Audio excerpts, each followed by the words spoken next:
آیا امکان دارد که در یک روز 2 مرتبه روزه گیری یا که 3 مرتبه یا که 10 مرتبه یا بیشتر از آن؟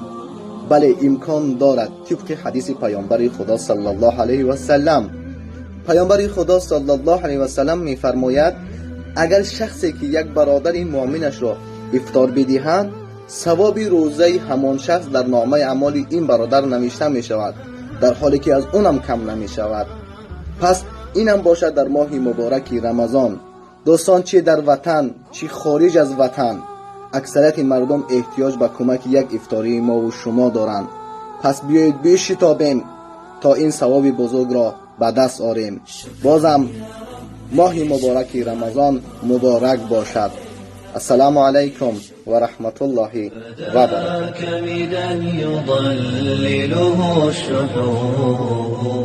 برکاته.